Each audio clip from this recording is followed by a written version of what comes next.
హైదరాబాద్ లో కన్సల్టేషన్ మరియు 3,500 రూపాయల colour Doppler test Avis hospitals లో ఉచితంగా పొందండి.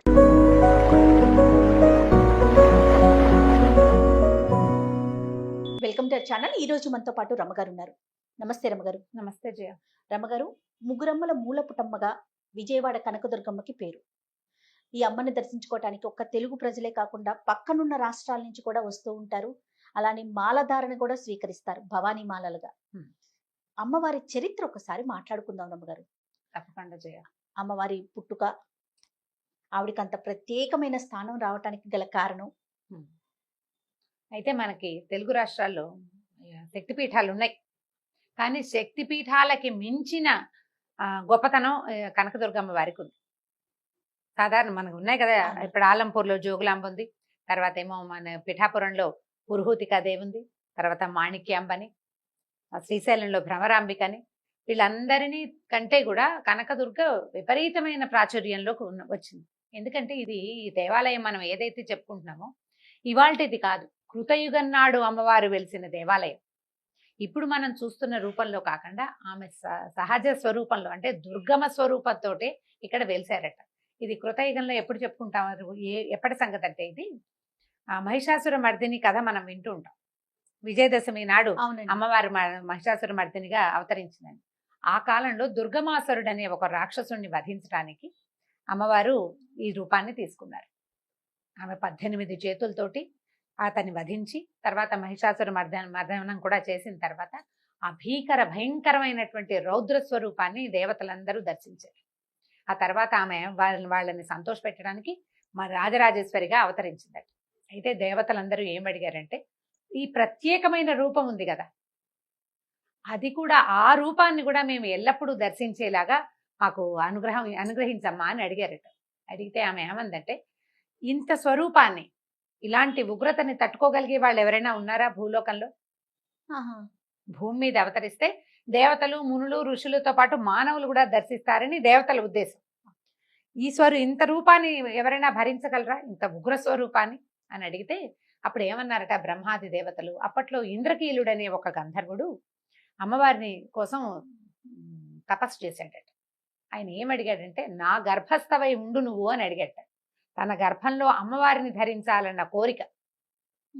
అప్పుడు ఆమె ఏమన్నారంటే, ఇతన్ని ఒప్పుకోలేదట.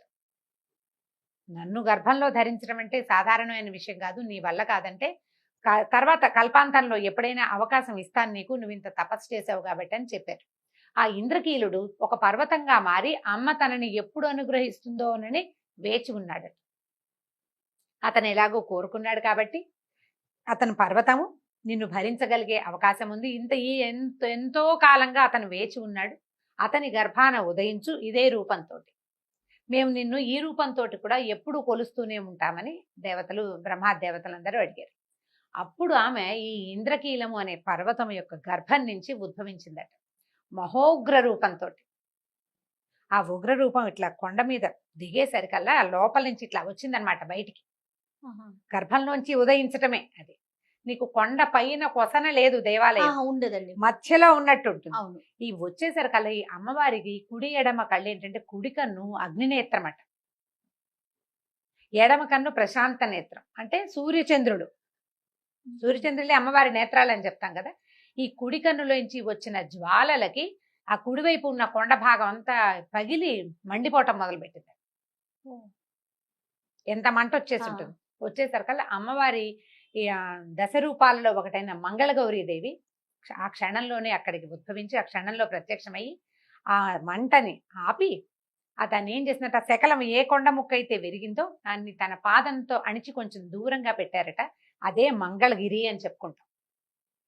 ఇప్పుడు మనం మంగళగిరి అని చెప్పుకునేది ఇంద్రకీలాద్రిలోని ఒక మొక్కేనని చెప్తారు. ఆ కొండ మీదే ఆ ఉగ్రత తాలూకు రూపమే జ్వాలా నరసింహస్వామిని, ఆయన శాంతింపజేయడానికి పానకం అర్పిస్తారని చెప్పుకుంటాం. మనకి మంగళగిరి దానికి ఒక ప్రత్యేకమైన స్థానం ఉంది. ఈ ఇప్పుడు కృతయుగంలో జరిగిన కథ కదా, అప్పుడు ఇలా జరిగిందని చెప్పబడింది. ఒక పుస్తకంలో ఈ కథ ఉందన్నమాట, ఇట్లా ఒక పురాణంలో చెప్పబడింది. అయితే ఈ మంగళగౌరీ దేవి కూడా అక్కడ ఉద్భవించడం వల్ల ఈవిడి ఇలా భయంకరమైన రూపంతో ఉంది. అప్పుడు బలులు అవి సమర్పించేవారు. అమ్మవారి ఉగ్రతని అలాగే పెంచి అట్లా ఉంచారు. ఇది కృతయుగంలో జరిగింది. దేవతలు అందరూ పూజించేవారు. త్రేతాయుగంలో ఏం జరిగింది అనే దాని మీద మనకు పెద్దగా దాని మీద కథాంశాలు ఏం కనపడవు. అయితే తర్వాత యుగమైనటువంటి ద్వాపర యుగంలో ఈ పాండవులు రాజ్యభ్రష్టులు అయిపోయిన తర్వాత, అయితే పాండవుల్ని వాళ్ళకి ఏమిటి సలహా అన్నిటికీ కృష్ణుడినే కదా అడుగుతారు. అవును. అయితే ఈ కృష్ణుడిని సలహా అడిగారు, ఏం చేయమంటావు ఈ విపత్కర పరిస్థితి నుంచి బయటపడడానికి మమ్మల్ని ఏం చేయమంటావంటే, ఎవరి దారిని వాళ్ళు బలాన్ని పెంచుకోవాలి. మీలో అత్యున్నత బలము అత్యున్నత ప్రత్యేకతలు కలిగిన వాడు అర్జునుడు. అర్జునుడు తపస్సు చేసి దివ్యాస్త్రాలని సాధించాలని కృష్ణుడు సెలవిచ్చాడు. ఆయన తపస్సు చేయటానికి అనువైన పర్వతంగా ఈ ఇంద్రకీలాద్రిని చెప్పారు.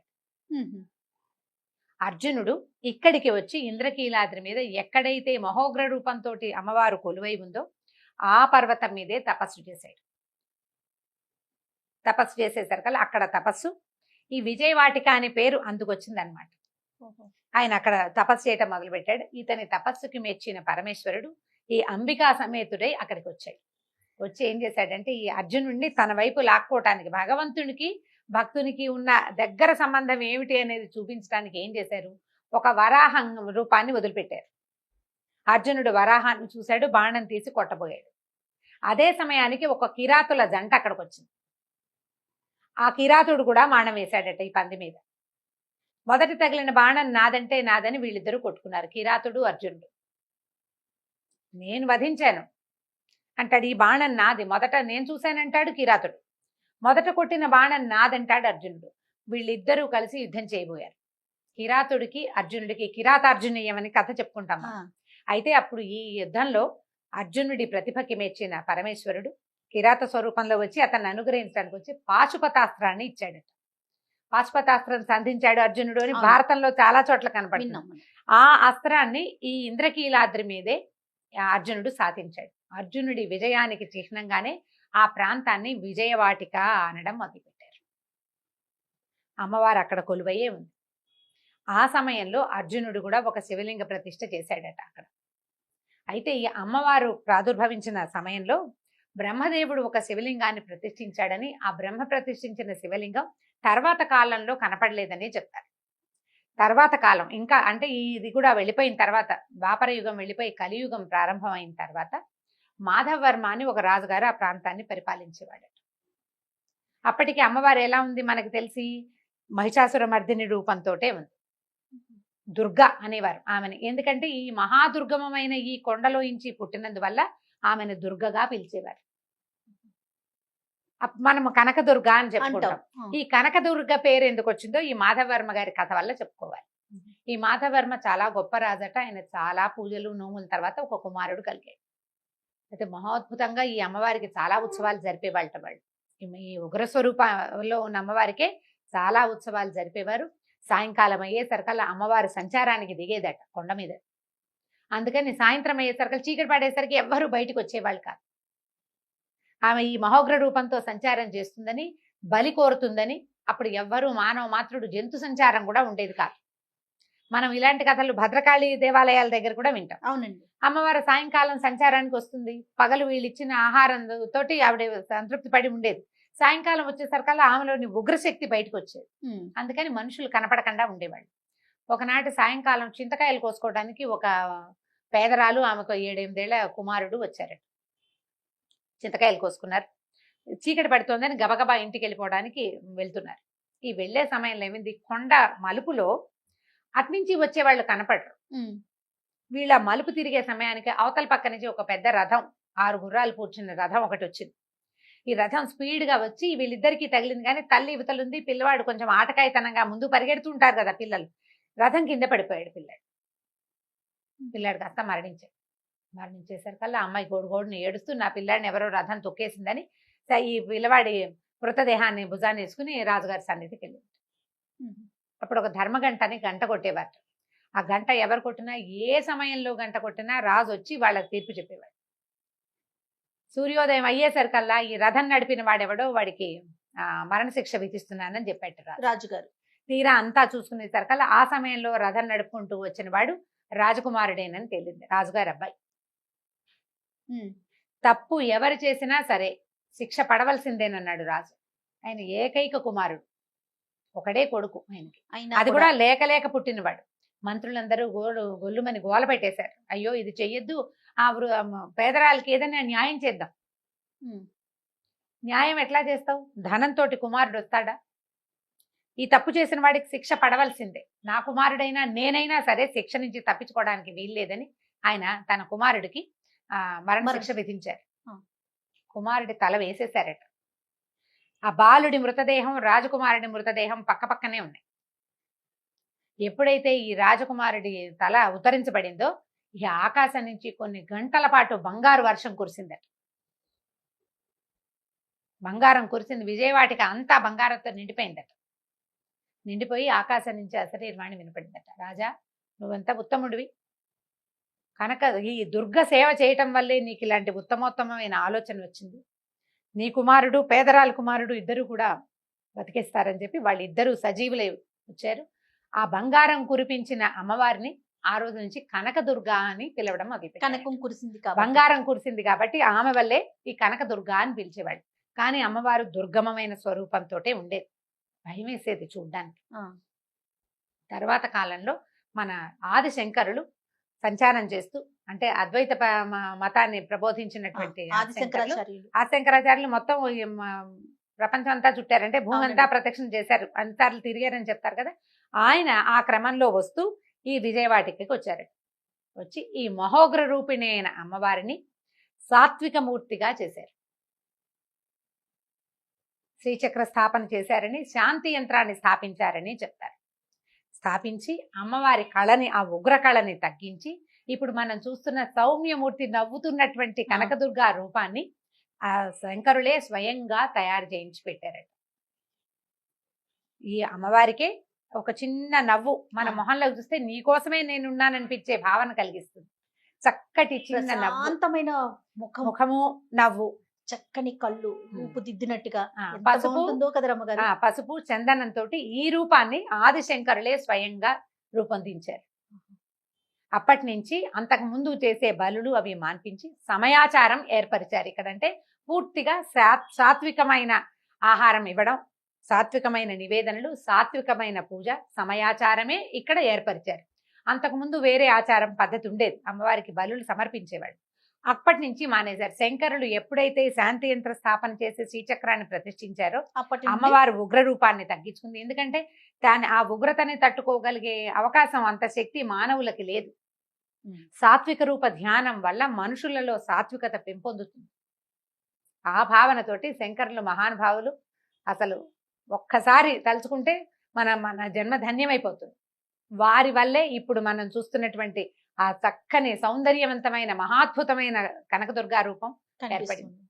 వారే చేశారు అది. ఆ తర్వాత నుంచి మనం సాత్విక పూజా విధానమే సమయాచారంతో అమ్మవారిని అర్చిస్తున్నారు.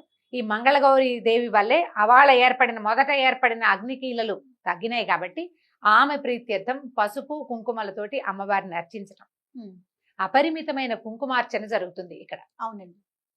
అమ్మవారికి ఏదైనా సమర్పణ అనగానే రాసులు పోసి కుంకుమ అర్పించడం, ఎరుపు సమర్పించే విధానం. మెట్టు పూజ కూడా చేస్తారు. మెట్టు పూజ ప్రతి చోట ఉన్నదే, ఇక్కడ కూడా మెట్టు పూజ చేసుకోవటము, మెట్ల పూజ చేయటము, అమ్మవారి ప్రీత్యర్థం ఏదైనా చేయటం, ఎలా కుదిరితే అట్లా చేసుకోవటం, కుంకుమ సమర్పించడం, కుంకుమార్చన చేసుకోవటము, గాజులు సమర్పించడం. పూర్తిగా అంటే సువాసిని పూజకి సమర్పించే అన్ని రకాల ద్రవ్యాలని, సువాసిని ద్రవ్యాలని అమ్మవారికి సమర్పించటం. రకరకాల ఒక 40 సంవత్సరాల క్రితం భవానీ దీక్షలను కూడా మొదలు పెట్టుకున్నాను. ఇక్కడ 40 ఏళ్ళు అయింది అనుకుంటున్నాను నేను. నా జ్ఞాపకం ఉండి 80లో స్టార్ట్ చేశారని గుర్తు నాకు. ఇంచుమించుగా 80కి దగ్గరలోనే. ఇప్పుడు ఇన్ని సంవత్సరాల నుంచి ఎంతమంది భవానీలో ఉంటారండి, కాలినడకన వస్తూ ఉంటారు అమ్మవారి దర్శనం. స్త్రీలు కూడా భవానీ దీక్ష తీసుకోవచ్చు అన్నారు ఆ మధ్య. పెద్దవారు వయసు అంటే వృద్ధులైన స్త్రీలు, చిన్నపిల్లలకి కూడా భవానీ దీక్ష ఇవ్వచ్చు. భవానీ మాలలు ధరిస్తారు భవానీలు. తర్వాత ఏమో నిత్యము మనలాగా సాధారణంగా వెళ్లే భక్తులతోటి నిత్యము కోలాహలంగా, నిత్యము కుంకుమార్చనతోటి, ఎప్పుడూ కుంకుమధూసర శోభితంగానే ఉంటుంది అమ్మవారు. ఆ పసుపు చందనం కలిసిన అపురూపమైన రూపం ఈ కుంకుమార్చన. దానివల్లే విజయవాడలో ఎటువంటి పరిస్థితులున్నా ప్రశాంతత ఉండడానికి అమ్మవారే అక్షరాల కారణం. అయితే అమ్మవారికి కింద ఉమ్. మనం ముందు అనుకున్న ఉగ్ర రూపం అలాంటి అమ్మవారు ఉన్నారని, ఉమ్. కొంతమంది ప్రత్యేకమైన గురువులే అక్కడికి వెళ్ళి అమ్మవారిని సేవించుకుంటారని కూడా వింటూ ఉంటామండి. అవును, సంవత్సరానికి ఒకసారి లేదా 2 సార్లు అక్కడ పద్ధతి ప్రకారం ఆ కేవలం అర్చకులు మాత్రమే ఆమెకు సమర్పించవలసినది, ఉగ్రస్వరూపిణి అయిన అమ్మకి సమర్పించవలసిన పూజా విధానాన్ని సమర్పిస్తారని, అది లోకంలో ప్రజలందరికీ చూపించరని చెప్తారు. బాగా స్పష్టంగా అవగాహన అయితే మనకు లేదు, ఏదో ఒక వాక్యం అక్కడక్కడ వింటూ ఉంటాం అంతే, ఉండే ఉండొచ్చు. తర్వాత ఇంకొక విషయాన్ని కూడా మనం వింటూ ఉంటాం రమ్మగారు. ప్రతిరోజు ఉదయం 4 గంటలకి ఇంకా అంతకన్నా ముందు కూడా లేచి కృష్ణా నదికి వెళ్ళి నీటిని తీసుకొచ్చి మేళతాళాలతో తీసుకొచ్చి పైనున్న అమ్మవారికి అభిషేకం చేస్తారు అనేసి. ఇప్పుడు నిత్యాభిషేకం చేస్తారు. అభిషేకం చేయాలంటే ఇప్పుడు ఈ కృష్ణానది తీరంలోనే ఈ కొండ అమ్మవారు ఉన్నారు కాబట్టి ఈ కొండ ఉంది. పైగా మనం కార్తీక పురాణంలో విన్నాం, కృష్ణ సాక్షాత్ విష్ణు స్వరూపం. నదులుగా మారిపోండని దేవతల్ని సరస్వతి దేవి శపించిందని, ఆ నదుల్లో భాగంగానే ఈ కృష్ణానదిగా ఈయన విష్ణుమూర్తి. అందుకే కృష్ణ నల్లటిదని చెప్తారు, నల్లగా ఉంటుంది కృష్ణానది. అంటే అడుగునున్న సాయిల్ని బట్టి నీరు అట్లా కనపడుతుంది, కానీ కృష్ణ నల్లటిది, విష్ణు స్వరూపం. ఈ విష్ణు స్వరూపమైన కృష్ణానది జలాలతోటి అమ్మవారికి అభిషేకిస్తే ఆమె శాంతంగా ఉంటుంది. వాళ్ళిద్దరూ అన్నా చెల్లి అని చెప్తారు కదా, నారాయణుడు నారాయణి అని చెప్తారు, అన్నయ్య చెల్లెలు. అంచేత ఈ కృష్ణా జలాలతోటి అమ్మవారికి అభిషేకం చేయటం, కృష్ణలో స్నానం చేసి అమ్మని దర్శించడం అపరిమితమైన పుణ్యాన్ని ఇస్తుందంటారు. కృష్ణ పక్కనే ఉన్నది కదా నది. బ్రహ్మంగారి కాలజ్ఞానంలో కూడా ఈ కలియుగాంతం ఎప్పుడంటే ఈ కృష్ణానది పొంగి కనకదుర్గాదేవి ముక్కుపుడకని తాకినప్పుడు ఇది పొంగి ఇది వచ్చేస్తుంది, అంటే కలియుగాంతం వచ్చేస్తుంది అంటారు. ఎప్పటికో అది ఇంకా చాలా సమయం ఉంది. అమ్మవారి ముక్కుపుడకకి చాలా ప్రత్యేకత ఉంది. అవునండి, ఎందుకంటే ఈ సువాసిని లక్షణాల్లో ముక్కుపుడక ముఖ్యమైనది. అమ్మవారికి ఖచ్చితంగా మీరు ఏ రూపంలో అయినా చూడండి, ఒకవైపు చిన్నది, రెండో వైపు బయసరి కనపడుతుంది ముక్కుపుడక. ముక్కుపుడక ఖచ్చితంగా ఉండాలి అమ్మవారి స్వరూపానికి. ఇప్పుడు ఈ కనకదుర్గాదేవి కూడా ముక్కుపుడక ఉన్నది. ఈ పుడకని తాకటము అంటే అంత పైకి నీరు రావడం అన్నమాట. ఖచ్చితంగా పాదాల దగ్గరికి కాదు, పాదాల దగ్గర పైదాకా రావాలంటే మహాప్రళయం వస్తే గానీ అవ్వదు కదా. అలాంటిది కాలం ఒకటి వస్తుందని, అప్పుడు కలియుగాంతం అవుతుందని చెప్తారు. అమ్మవారి కృష్ణ యొక్క అంటే ఈ దుర్గాదేవి యొక్క ముక్కుపుడక అని చెప్పడం కంటే ప్రధానమైంది అంత ఎత్తున ఈ తరంగాలు రావడము అంటే మహాప్రళయం వచ్చినప్పుడే వస్తుంది. మనం దర్శనం చేసుకోవడానికి ఎంత చిన్న విధి అయినా ఊరికే సాధారణంగా అలా వెళ్ళి మొక్కులు కూడా చెల్లించుకుంటారు రమ్మగారు, తలనీలాలు సమర్పిస్తూ ఉంటారు, అన్న ప్రశ్నలు చేస్తూ ఉంటారు. అక్కడ అంటే ఇప్పుడు దేవాలయం అక్కడ చేసుకోగలిగిన అన్ని కార్యక్రమాలు జరుపుకుంటూ ఉంటారు. తలనీలాలు అసలు మనకు చెప్పబడింది కలియుగారంభంలో విష్ణుమూర్తికే, వెంకటేశ్వర స్వామికే తలనీలాలు. క్రమంగా మనకు అది అలవాటైంది. తలనీలం ఇవ్వటం అంటే ఏమిటి చేయ, ముక్కు అంటే మన అహంకారాన్ని పాదాల యందు సమర్పించడం భగవంతుడికి. నాకు అహంకారం లేదు, సౌందర్యం పట్ల ఆపేక్ష లేదు, నీ మీద ప్రేమే ఉందని దేవుడికి తెలియజేయటం, చెప్పడం. ఒకసారి నెత్తిమించి వెంట్రుకలు తీసేసి సరికల్లా ఏమవుతుంది, అందం పోయినట్టు అయిపోతుంది. తల ఇచ్చినట్టు తలనీలాలు ఇవ్వటం అంటే నా అహంకారాన్ని నీ పాదాల కింద వదిలిపెట్టేస్తున్నానమ్మా అని చెప్పడం కోసమే తలనీలాల సమర్పణ. ఆ తర్వాత చెవులు కుట్టిస్తారు, ముక్కు ఇక్కడ కుట్టించుకునే వాళ్ళు ఉంటారు, అన్నప్రాసనలు చేసుకుంటారు, ఉయ్యాలలు కడతారు, ఎన్ని రకాలైనా చేయొచ్చు. ఈ శంకరుడు ఇక్కడికి వచ్చినప్పుడే బ్రహ్మ ప్రతిష్ఠ చేసినటువంటి శివలింగాన్ని తెలుసుకున్నారు, ఆయనకు తెలిసిందనమాట. అప్పుడు స్వామివారిని శివలింగం, ఇప్పుడు మనకి మల్లికార్జున స్వామి ఉన్నారు కదా, మల్లేశ్వరుడు, దుర్గా మల్లేశ్వర స్వామి కదా. మల్లేశ్వరుడు ఎలా వచ్చారంటే ఈ శివలింగాన్ని శంకరుడు మళ్ళీ ప్రతిష్ఠ చేసి మల్లెలతోటి అర్చించారట తొలిసారిగా. అంచేత ఆయన్ని మల్లేశ్వర స్వామి అని చెప్తారు. అమ్మవారితో పాటే అయ్యవారు వచ్చారు అక్కడికి. వీళ్ళిద్దరిని, అయ్యవారిని అమ్మవారిని ఇద్దరిని దర్శిస్తే విశేషమైన ఫలితం లభిస్తుంది. దుర్గామల్లేశ్వర స్వామి దేవస్థానం అనే చెప్పుకుంటాం దాన్ని. అవునండి కదా. అయితే ఈ అమ్మవారిని చూసి అట్నుంచి దిగొచ్చేయకుండా మనకి లైన్ కూడా అలా వెళ్ళి మల్లేశ్వర స్వామిని కూడా అయ్యవారిని కూడా చూసే బయటికి రావాలి. ఆ విధానమే అట్లా ఏర్పరిచారు. ఆమెను చూసి ఆయన చూడకపోతే ఆమెకు చాలా కోపం వస్తుందట. మరి చాలా వరకు ఆలయాల్లో అయ్యవారిని చూసాక అమ్మవారి దగ్గరికి వెళ్తాం కదరమ్మగారు. అవునవును. కానీ ఇక్కడ మాత్రం అమ్మవారిని చూసిన తర్వాత అయ్యవారి దగ్గర, ఆయన దగ్గర, ఎందుకంటే ముందు ఆవిడ వచ్చింది, తర్వాత ఆయన వచ్చారు కాబట్టి ఆ వరుసలోనే మనం ఇద్దరి దర్శనాలు చేసుకుని దిగి వస్తాము. ఇక్కడ మంగళగౌరి పూజా విధానం చేస్తారు, పసుపుతోటి కుంకుమతోటి అర్చనలు చేయబడతాయి, అఖండంగా గాజులు అవి సమర్పిస్తారు. పూర్తిగా సువాసిని అర్చనే మొత్తం అక్కడంతా. మనం దర్శించగలిగిన వాడికి కొంగు బంగారమే, ఏమైనా రకరకాల మొక్కులు మొక్కుకుంటాం అనారోగ్యాల్లో. పిల్లలను సంతానం కోసం ఆ. అనారోగ్యం, మొక్కులు, ప్రయాణాలు సమస్య లేకుండా వస్తే నిన్ను చూస్తామమ్మా అని ఏ మొక్కు లేకుండా దర్శించినా మనకి రావాల్సిన ఫలితం మనకి లభిస్తుంది. కొంగు బంగారం కనకదుర్గ. ఉగ్ర రూపం నుంచి చిరు మందహాసంతో చాలా శాంతి స్వరూపంగా కనిపిస్తూ అమ్మవారి భక్తులకి దర్శనమిస్తూ ఉంటారు. అవును. సో దర్శించనీయదగ్గ ప్రదేశాల్లో కనకదుర్గమ్మ చాలా ఆలయం మంది ఒకటి. బ్రేక్ దర్శనం కూడా చేసుకుంటారు. బ్రేక్ ప్రయాణం చేస్తారు. విజయవాడ దాకా వచ్చారనుకో, అక్కడి నుంచి బ్రేక్ జర్నీ వచ్చి దుర్గ గుడిని దర్శించి మనం అమ్మవారిని చూసి కనకదుర్గాదేవి ఆలయం సింపుల్ గా దుర్గ గుడి అనుకుంటాం అంటాం. ఆత్మీయంగా. ఆ. ఇది మనదని చెప్పుకునేందుకోసం అన్నమాట. దుర్గ గుడి అంటే ఎంత సింపుల్ గా ఉంది మా నిల్లు అది. అని చెప్పినంత ప్రేమగా చెప్పుకోగలిగే స్థానం అన్నమాట. మరీ ముఖ్యంగా అక్కడ జిల్లాలు ఆ పక్కన వారైతే మాత్రం మీరు అన్నట్లుగా దుర్గగుడి అనే అనుకుంటాము. అవును. కొంచెం దూరం ఉన్న వాళ్ళు కనకదుర్గమ్మ ఆలయం, ఆ. విజయవాడ ఇంద్రకీలాద్రి అక్కడ దాకా వాళ్ళ వెళ్తారు. అమ్మగారు వీళ్ళమ్మగారు అని చెప్పినట్టుగా ఉం. మనమైతే మా అమ్మని చెప్పుకుంటాం అంతే కదా. కదా. ఈ మా అమ్మని చెప్పుకునేందుకు అవకాశం ఇచ్చినటువంటి బంగారు తల్లి కనకదుర్గమ్మకి నమస్కారం. నమస్తే. థ్యాంక్ యూ సో మచ్ రమ్మ గారు. నమస్తే. థ్యాంక్ యూ జయ. ఈ వీడియో కనుక మీకు నచ్చినట్లయితే లైక్ చేయండి, షేర్ చేయండి. మరిన్ని వీడియోస్ కోసం మా ఛానల్ ని సబ్స్క్రైబ్ చేసుకోండి.